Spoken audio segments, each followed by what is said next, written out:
All right, so here we are, my 2013 Victory Cross Country. Purpose of this video is to just kind of show you and talk to you about my buyer's experience. As you can see, well, first of all, the shop's a mess, but literally, it's a beautiful bike. Got this from Rumbleon, and I just want to talk to you about my Rumbleon experience. I want to be dead square honest, and I'm trying to do this in one shot without any editing because I'm still learning how to edit and I kind of suck at it. So, nothing wrong with the bike. It was completely as described. I've seen a video where a guy, and it was a thorough video too, where a guy did I bought my bike through an app, an iPhone app, and it was Rumbleon. It's right around the time I was looking for my bike, and let's see how this works here. I kind of want to sit on the bike and relax a little bit. See if I can get this to stay.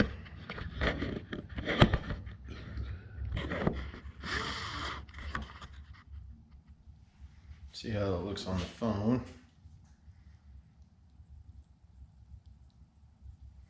Hop on and see how she looks. Put that in the RAM mount.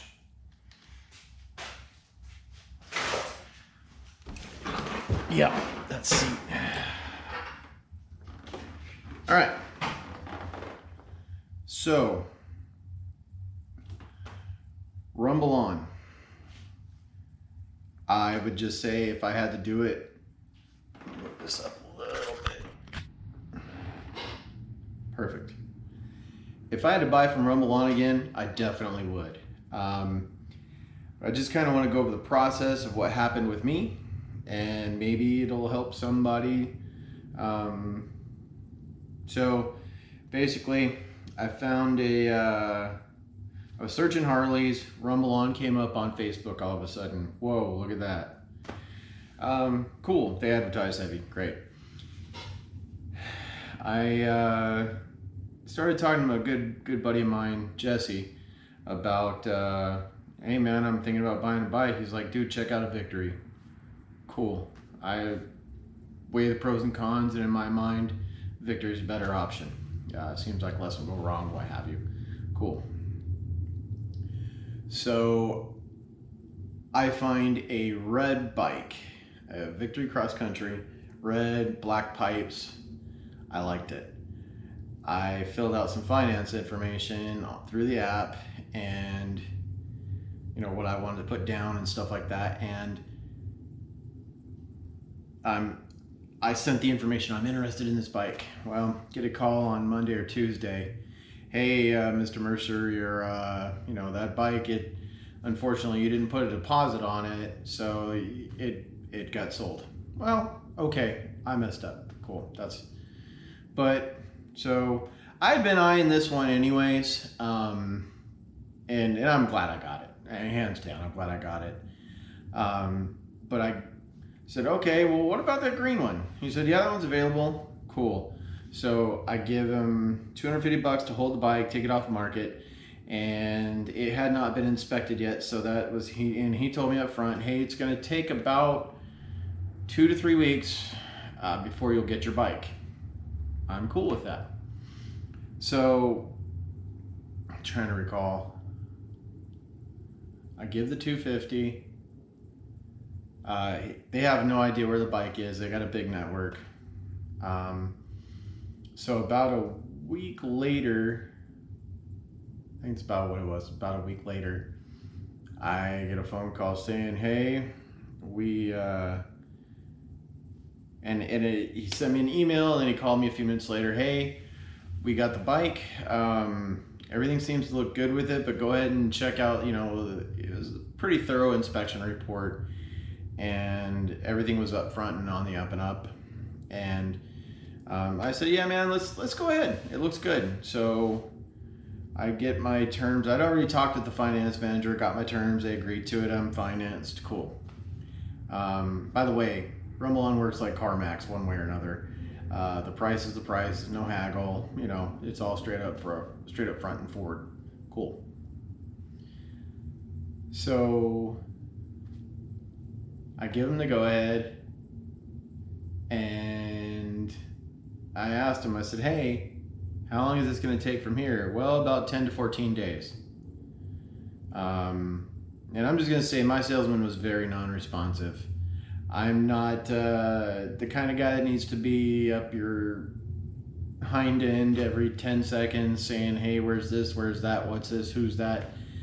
I would leave a voicemail for him because he wouldn't never answer his phone, and he would never call me back. So I'd go ahead and maybe day or two later, I'd email him.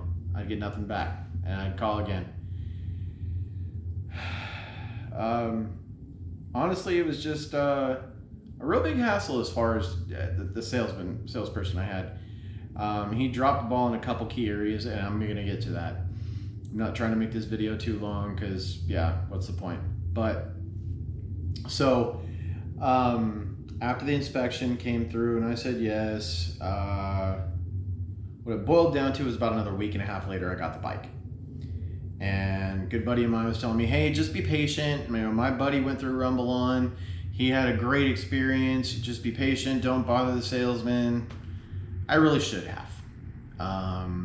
Or ask for somebody else. Because I work one of those jobs where it's not a 9 to 5. I get off when I get off. And it's it and that's that. I don't get off at 5:35 and 33 seconds. No, when I'm finished, that's when I get to go home. So just happened to be a day that I was in town, and I get a phone call about, I want to say about 10:30 in the morning saying, hey, Mr. So-and-so, this is so-and-so, the transporter of your bike. I got your bike, and I'm going to be in town with it. I can have it to you tonight by 6, 7 p.m. And I was like, are you serious? My bike's here? I'm ecstatic, and I'm like totally pissed off at the same time. Cause I don't know what time I'm gonna get off. So I just told the guy up front, I said, hey man, I had no idea you were coming into town. I would have, made some arrangements or something if I could have. And he's like, well, that's funny because they told me you were gonna be ready for this.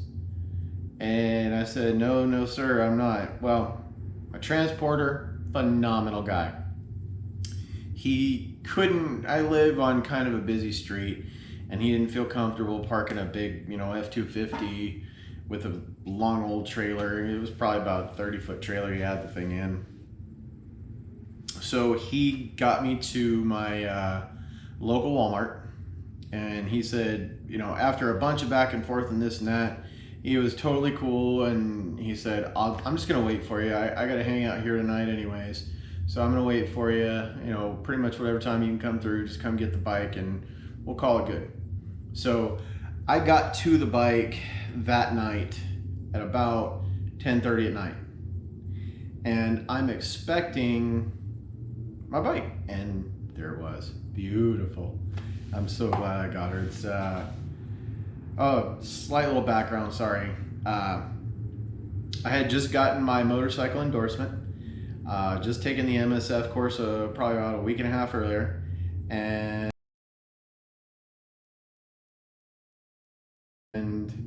hadn't ridden a bike on the street ever. Rode dirt bikes when I was a kid. I felt pretty comfortable from riding around the MSF course. I can handle a bike. I'm good with, whatever's on wheels usually. And so I get there, guy's cool, opens everything up, bike's beautiful, cool. I get to looking at the bike, and I said, hey, did they by chance give you any sort of a temporary tag for the bike? And he said, no, they were supposed to give that to you. That's usually what they do. And I said, wow. Another salesman drops the ball moment. And yeah, so here I am, hadn't ridden at night. They stress that in MSF course. Don't ride at night. You're certified to ride in a parking lot. Get out there and practice, and then, venture out on the street a little bit. I didn't have any choice. I had to get this thing home. It's 10:30 at night, 11 o'clock at night. I'm in a Walmart parking lot.